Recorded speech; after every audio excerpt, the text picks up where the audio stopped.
Hi there, my name is Nicholas with Say.digital, and in today's video I'll show you how to create sales playbooks in HubSpot and how to make sure they're actually used.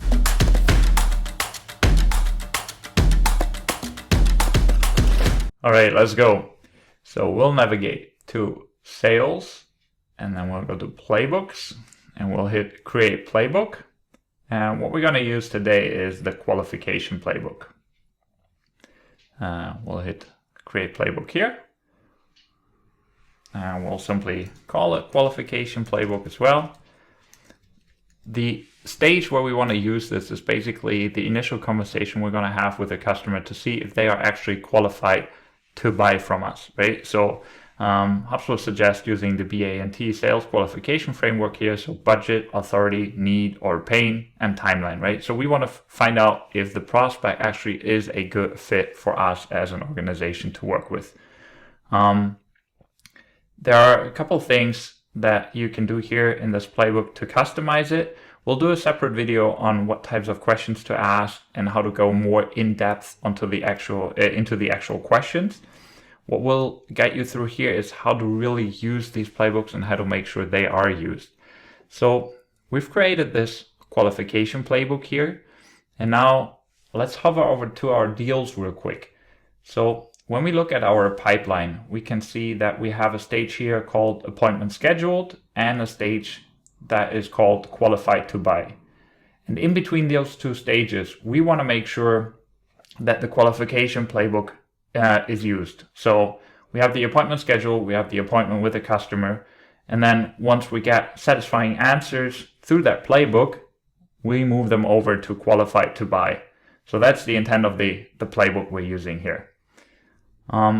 So what we can do in the settings is engagement type. In this case, we're going to say it's a call because most of these conversations are either a regular or a video call. And then we can also set when we want to recommend this playbook. So when one of your sales reps goes onto a contact record, we want to recommend the playbook at the right deal stage.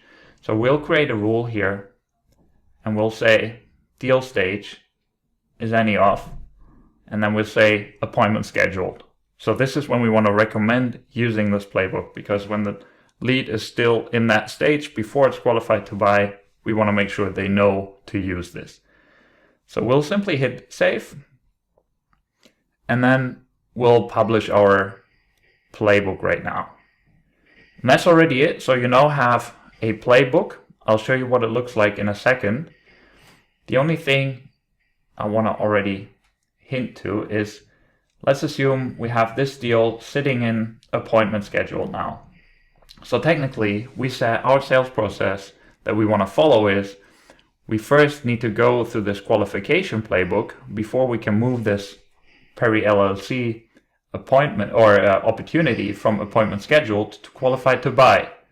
Now, we don't really have a mechanism in place to control this, right? So I could technically just say, okay, they are now qualified to buy without any of the questions really answered that we have in the playbook.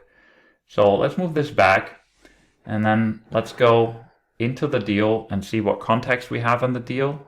We have Cynthia here, so we'll open her record, and we can now see that the playbook here is recommended, right? So this is what it looks like when you open up the playbook during a call. You can already see all your questions here.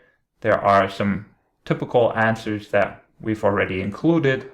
That's the standard HubSpot template. And then we can go through this here. And if we want to do that, we can simply log the call. We can select an outcome, right? So what happened, maybe you didn't reach them or something like that. And you can create a task to follow up if that's required. So we're not going to do this right now because we still have this little issue where we can simply move, if we go back to our deals, where we can simply move them from A to B without these questions being addressed that we have in the playbook. So we need to do something about that.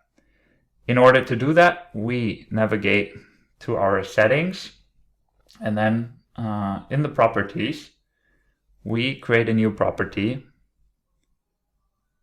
And the object type is deal, because That's part of the deal, and we call it deal activity. And then we'll give it a name or like a label.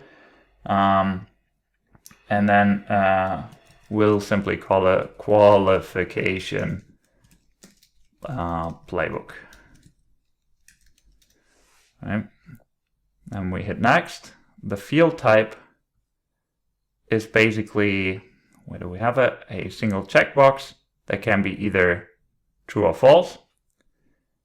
And then we create this property. So we now have this property qualification playbook created.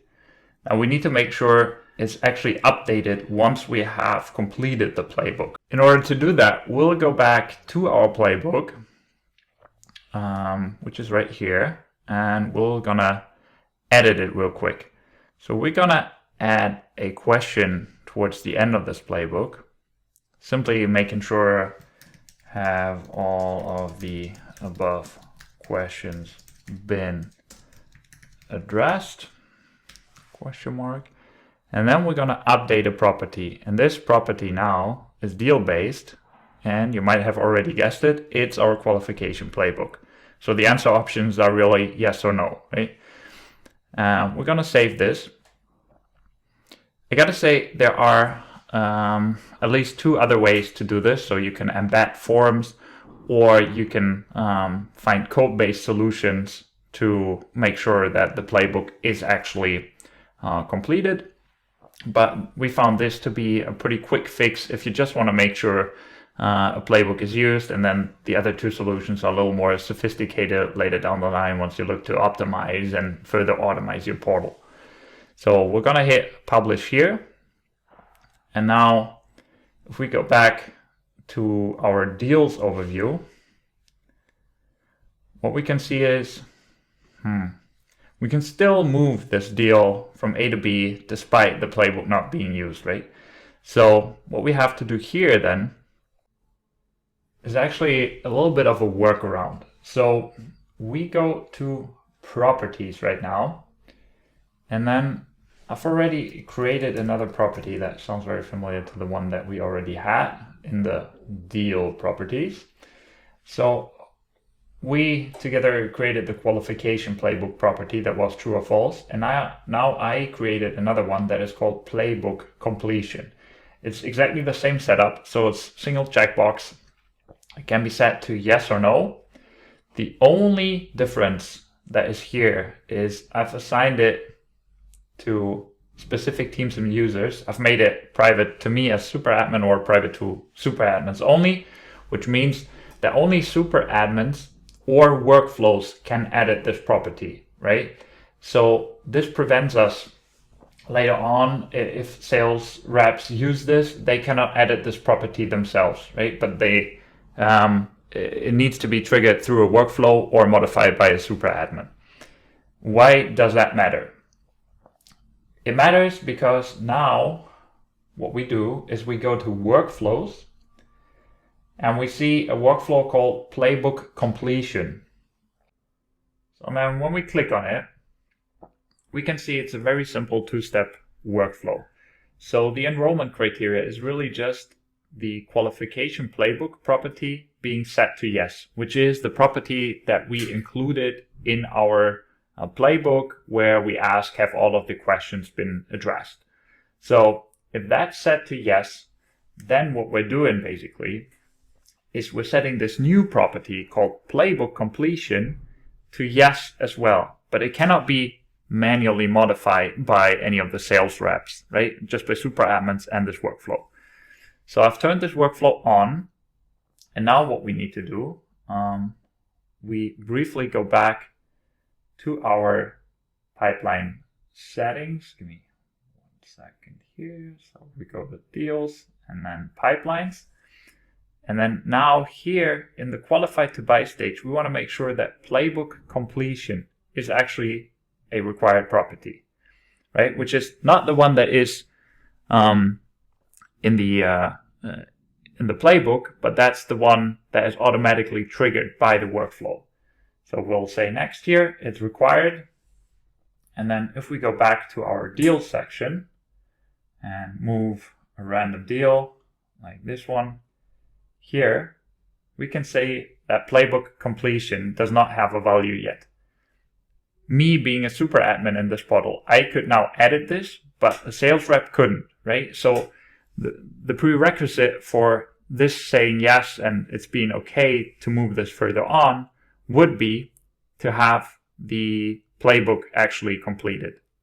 So that's how we make sure it cannot be circumvented easily, but actually the playbook needs to be used, which is really nice, right? So if we now would go into this deal,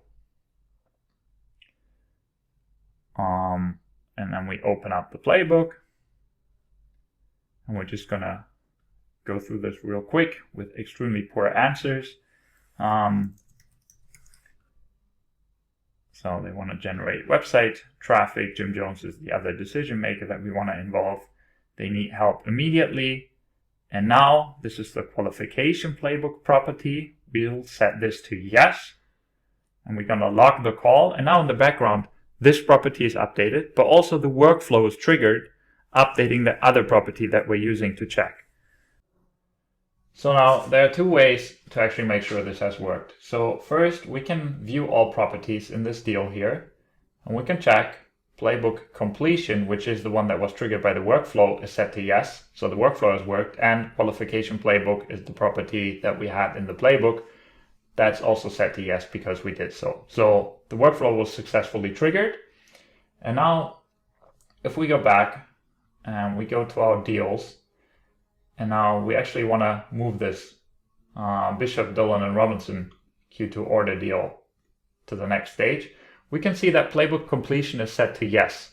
And the nice thing here is it cannot be manually changed. I could because I'm a super admin, but none of the sales rep could, right? Because it's triggered by the workflow and it's only it can only be edited by super admins.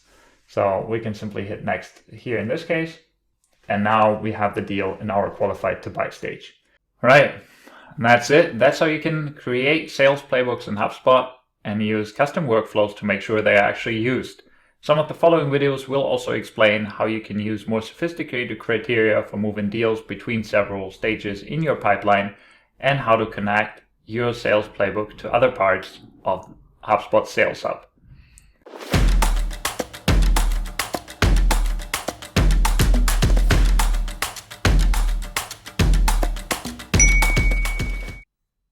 Thanks for watching. Don't forget to subscribe to our YouTube channel for more helpful tutorials and tips on how to get the most out of your HubSpot portal.